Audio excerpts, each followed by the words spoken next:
My name is Freya Keam, and I just want to start by first acknowledging that I'm speaking today from Naarm, or also known as Melbourne, in Australia. And I live, work, and play on the lands of the Wurundjeri Woiwurrung people of the Kulin Nations. I acknowledge that they are the first peoples of this country and that sovereignty has never been ceded, and I pay my respects to their elders, past, present, and emerging. Okay. So today, sorry, a little bit too early. Today I will be presenting on my master's thesis, which explores the tactic of storytelling in local heritage advocacy. So just a little bit about me and why I wanted to explore this topic. So I work at the National Trust of Australia Victoria, which is a small not-for-profit community organisation, and I work in the advocacy team as their heritage advocacy advisor. We work to advocate for a wide range of cultural heritage across the state, so built heritage, natural, social, and environmental. However, we are a very small team, and so we do, that's us there. We work alongside the community is a huge part of our role. And because we are such a small team, a lot of our work becomes about assisting the community to provide them with the resources to advocate for their heritage themselves. And something that I found quite early on in this work was that places of social significance were coming under threat quite frequently. And this was one that the community weren't quite sure how to advocate for. And so I'll just run you through sort of like an example that sort of really stood out in my mind and why I wanted to look at this a little bit more closely. Ooh. Okay, so in 2016, the Greyhound Hotel in St Kilda, which is a seaside suburb in Melbourne, came under threat from demolition. So the St Kilda, the Greyhound Hotel had no statutory heritage protection. This was largely because it had been overlooked in previous heritage assessments because it wasn't of architectural or aesthetic significance. However, the Greyhound Hotel is hugely significant to the local St Kilda community, and also as a place of queer and drag culture. So it was an iconic drag club and was known well beyond the area of St Kilda for this very reason. So when it was announced that the Greyhound would be demolished, there was community outcry, there was a lot of pushback, there was the sort of standard petition was circulated to save the Greyhound Hotel. The local government also commissioned a heritage study, and they found that, yes, in fact, the Greyhound Hotel was of social significance to the St Kilda community, but also to that broader LGBTIQ community as a meeting place and as an entertainment venue because of that sort of drag culture, and as a safe place for queer people to meet and to experience this aspect of the area. So, however, that didn't necessarily save the Greyhound, as a permit had been already issued for its demolition. There really wasn't anything that the council could do, unfortunately, and the Greyhound has been lost. It was demolished, and that space can never be reclaimed. So that really sort of bothered me that we were losing so many places like this. So clubs, pubs, theatres, public meeting spaces are really under threat at the moment. And I really wanted to look at ways that we could find practical and tangible ways that we could help the community But before I get too ahead of myself, I will just sort of explain and go back a bit to explain what social value is, in case not everyone comes from a heritage background. So social value is defined in the Borough Charter as the associations that a place has for a particular community or cultural group and the social or cultural meanings that it holds for them.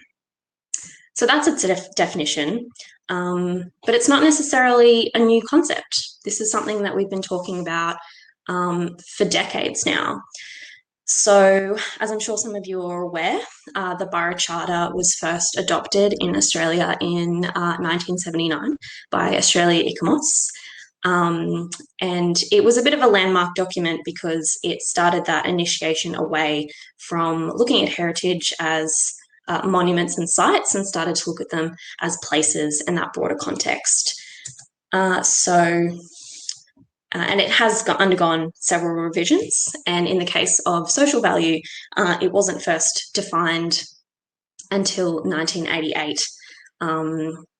And then in the Australian context, so I really am speaking to the Australian context in this situation, in 1992, the Australian Heritage Commission commissioned a report titled What is Social Value? And this was completed by Chris Johnson, who's quite a notable heritage professional in Australia. And she sort of really unpacked what is social value and what it means within our heritage management framework. And this discussion paper was really instrumental for the Australian heritage profession in understanding what social value is and how we incorporate it into our assessments of heritage places. With that said, Chris published a reflection in 2014, and whilst she acknowledged that a lot of the mechanisms for assessing social value were still relevant, that she identified in her earlier report, embedding it in our mainstream practice was still really lacking.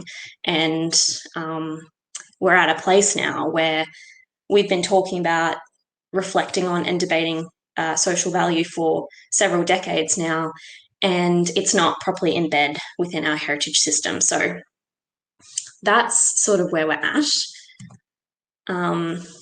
And that was really a problem for me. And like I said, I work alongside the community, and I'm much more of a practical person than I am an academic. So I really wanted to sort of explore outside of the heritage field.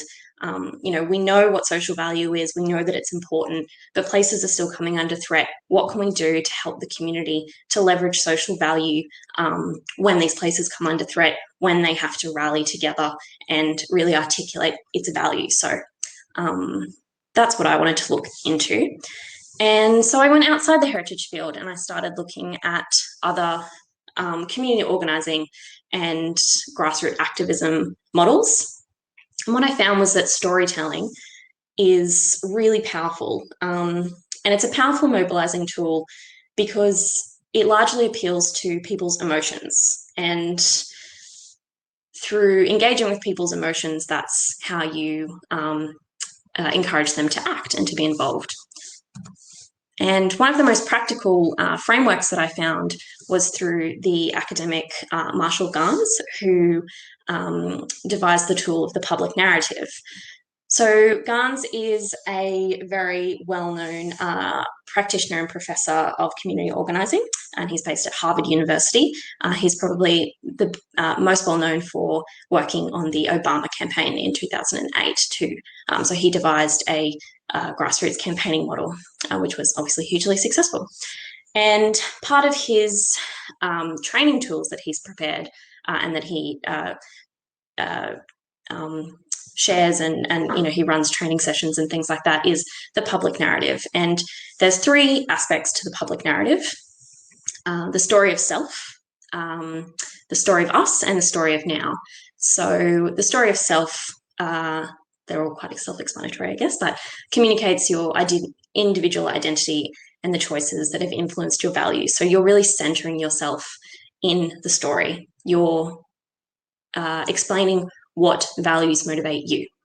The story of us is opportunity to highlight values of the community. So what values do we share? and what motivates us as a community. And then the story of now. So that articulates the threat or the urgent action. So the Greyhound will be demolished in X days. That's the threat. That's the call to action. So what I did is I took this model and sorry, my computer's going backwards. Sorry. And I looked at some case studies. So I looked at two quite high profile heritage advocacy campaigns here in Australia, one in Sydney and one in Melbourne. And I wanted to see where public narrative could be used, what the opportunities were and what the limitations were as well. There were, and to be fairly upfront, limitations to this as I was looking at the campaigns retrospectively. But yeah, wanted to sort of see where there might be an opportunity for future application. So the first campaign that I looked at, it was a really high profile campaign. This was a really successful campaign that had a huge amount of media traction and a lot of political support as well. So it was the Save Our Sirius campaign. So the Sirius building that you can see there is based in Sydney, in the Rocks, so overlooking Sydney Harbour and things like that. And in 2014, the state government, so the state New South Wales government, announced that they would be selling Sirius and likely demolishing Sirius as well. So the Sirius building, it was public housing. And the woman that you can see there as well is Myra Demetrio, and she was one of the very last residents to live in Sirius. So when the government announced that they would be selling off Sirius, they also announced that they would be rehousing the residents over about 2 years. So Sirius also has a very interesting history because it was created out of a very similar campaign in the 1960s and 70s when the government tried a similar tactic to sell off public land because obviously you can get quite a lucrative price for harbour views. And there was a really swift community response to this one. And I will now be going through some of the tactics that I thought were really successful and that used storytelling, but I will flag there were many tactics that were used in this campaign, and just for time, I can't go into detail with all of them, but I'll just go through some that I thought were quite effective. So the first one was a video series, and I wish that I could share them with you, but they're just unfortunately too long, which essentially told the story of some of the key residents. So Myra here. So Myra really did become the face of the campaign. So she was about in her late 80s when the campaign started, and she's actually legally blind, and she occupies the top floor of the Sirius building. So her story was obviously really powerful, and she was sort of the face of the campaign for obvious reasons. So it really followed her story, the original architect, some of the campaigners, and then other residents and things like that. And this was a really perfect example of, sorry, I just need to have some water, the public narrative and how it could be played out in its entirety. And speaking to the campaigners, when I undertook this research, said that this was a really powerful tactic because it helped to counter a lot of the negative press that the campaign was getting. As I'm sure you can imagine, conservative media really jumped on the bandwagon about public housing residents having harbour views. So this really did help to humanise them and explain why this place was important to them and why they deserved to live there, essentially. So this was a really good example. Another one was tours. So these tours happened early in the campaign. Unfortunately, the public housing department kind of caught on that they were quite effective and did some quite dirty tactics to shut them out of the building as the tenants were being moved out. So unfortunately, this didn't last very long, but the tours were led by the original architect, Tao Jeffers, and he's quite a charismatic guy. And it was an opportunity to really to explain the story of Sirius in the context of the building. So to understand that it was more than, you know, bricks and mortar, and that, you know, these are people who live here. So it was an opportunity to understand the story of the building. Like I said, it's connected to that earlier campaign, which is quite powerful. And also it was an opportunity to meet the residents. So another opportunity to really engage with that public narrative. So again, this was a really successful example of where public narrative was used. And there's a really great quote from Tao, and he said in response to the tours, it's about getting people close to the building because you need to understand that it's not the building you think it is going 60 kilometres an hour, looking east and west as you go over Harbour Bridge. It's a warmer building. There's more human staff. So I think that that really captures well what they were trying to achieve through those tours, which was super successful. And the final tactic that I'll just touch on was the Sirius book that they published. This actually started as a fundraising initiative, but again, it was a really great opportunity to tell those stories as well. So it did tell the overall story of the campaign, but again, there were a lot of opportunities to tell those personal stories. So Myra was obviously featured, but along with the campaigners as well, like what's their skin in the game? Why do they care? Why are they here showing up every day? And again, it really communicated the community that they had created through at Sirius and then through the campaign as well. So these are just some of the tactics from the Sirius campaign that I thought were really effective and gained them a lot of momentum. So the second campaign that I looked at was Save the Palace. And I will admit, this one was a little bit more challenging to analyse, purely because whilst the campaign had a lot of, it was a huge profile, there wasn't a lot of material remaining from the campaign that could be analysed. So I really did have to rely on the Facebook page and also my interviews with the organisers. So in this, I sort of identified more opportunities, and I will talk at the end about sort of limitations and things like that. So I don't want this to come off too much as a critique of the campaign. So one of the tactics that they used was simply sharing comments and things like that that they got through their traditional petitions and things like that, but also just comments on the Facebook page. This was a bit of a missed opportunity to craft a little bit more of a story. So you've got people here, they're engaged, but I think that in retrospect, there was a bit more of an opportunity to craft that public narrative. So that is, again, a bit more of a retrospective comment.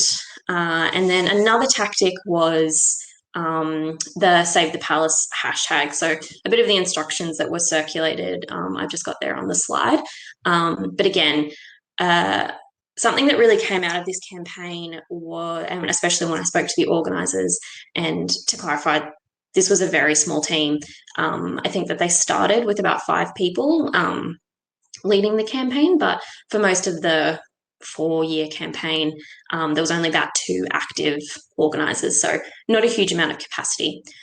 So the campaigner that I spoke to really stressed that they really struggled to translate online likes, comments, clicks into people showing up at rallies or writing submissions or things like that. So really translating that action into something more tangible. And this was an attempt to do that.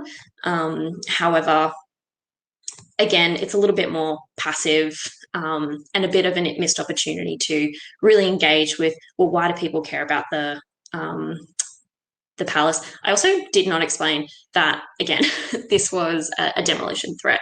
The palace was sold and people wanted to knock it down and build apartment blocks. So pretty classic. But yeah, again, a little bit of missed opportunity.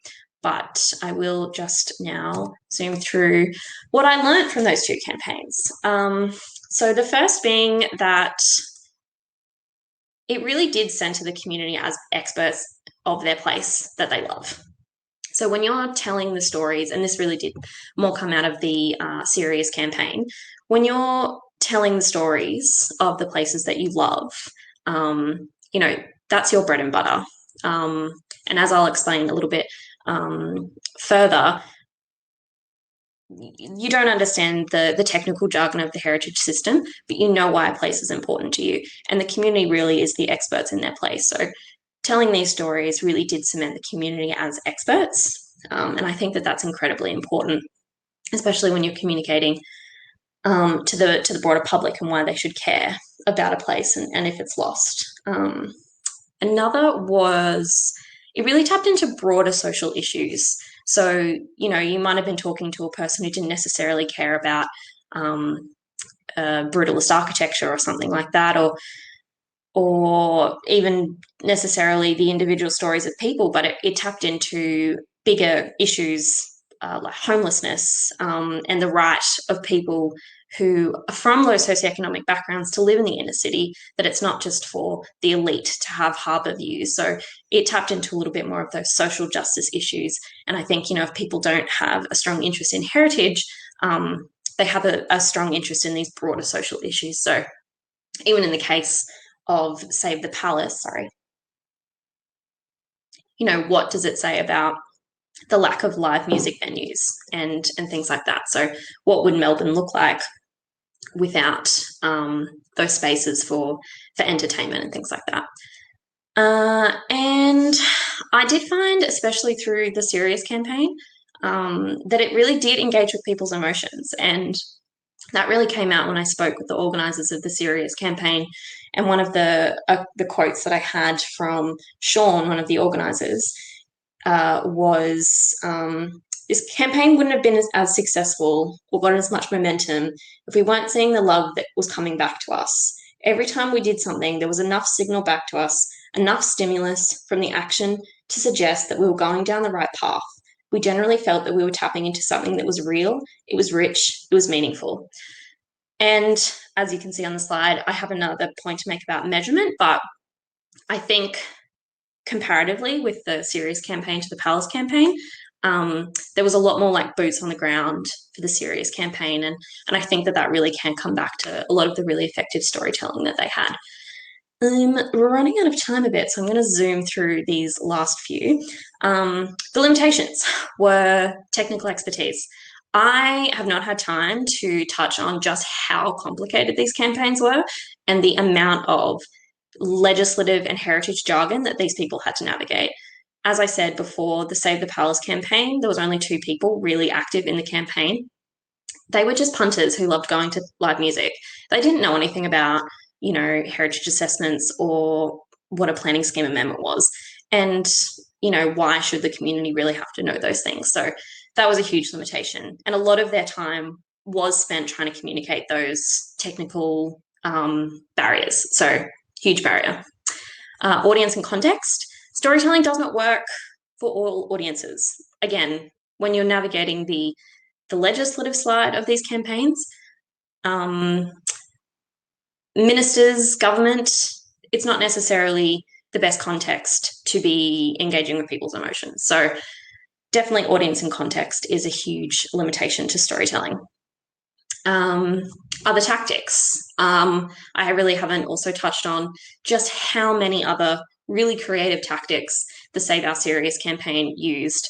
And I'm running out of time, so I actually can't touch on them as those at all, but they were doing so many other things. I would argue there was a little bit of storytelling in a lot of those things, but, you know, they were diverse in their approach.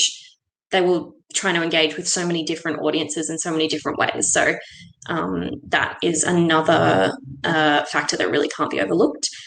And then, as I said and touched on earlier, measurement is really difficult. Emotions are super intangible. We don't really know why someone might click on a petition or something like that. So it's really difficult to measure what might have actually brought some around. I can see Kelsey's going to try and wrap me up. So just my last slide, I'll just touch on my final thoughts. So essentially, unfortunately, neither of these campaigns had a super happy ending. Sirius was sold in 2019. They did, the developers did decide that they would keep some of the original fabric, as you can see in that image, but at the end of the day, those residents don't live there anymore and that community has been displaced. The Palace Theatre, unfortunately, was completely gutted during the campaign, and it's now a really sad facade that I walk past like every day when I go to work. So unfortunately, not great outcomes. I would argue that these were better outcomes than would have happened if the community hadn't gotten involved. And I think that there's some huge wins that we can take from there. But yeah, I think that it really does demonstrate that this isn't a perfect tactic in all situations, but it is something that I think could be applied to the heritage context, especially for social value. And yeah, I think let's apply it to a future campaign and see if we can do it a little bit less retrospectively. Okay, thank you. Amazing. Thank you, Freya. We actually had some questions. So Clara was saying, well, she said thanks first off, but she was wondering if it's possible to identify a change in the community itself as a result from these cases, or is it pretty specific to the individual project? I think it's pretty specific to the individual project. So in the case of Sirius, and because I haven't been able to give that much detail in regards to how the campaign actually went, they had some huge wins along the way. And they actually at one point won a legal battle to overturn a decision by the state government.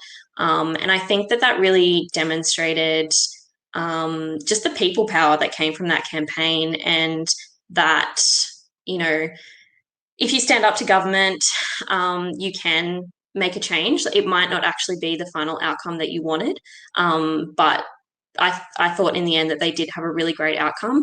In the case of the Palace, unfortunately, I think that those people are actually quite disheartened now and a little bit disengaged with the system. So I think that in the end speaks volumes to the system that we're up against, that the community really shouldn't have to drain their bank accounts and their energy fighting these battles when something's important and they're trying to tell you that. So I would definitely say it really does depend. Yeah, I can see that, the reverse effect happening of engaging a community, but then also disengaging them if there's Exactly, failures. yeah. Yeah, so we had one more question, which I think we'll have time to answer, is, so Rebecca said, you briefly touched on the use of social media, not necessarily translating into concrete action. Do you have any thoughts on how it can be more effective as a storytelling tool that has a result that's active rather than passive support? Yeah, definitely. And I think, yeah, taking those learnings from the Sirius campaign was that they just did have a little bit more intention in their communications. I think the problem with the Palace and translating that action was it was so reactive.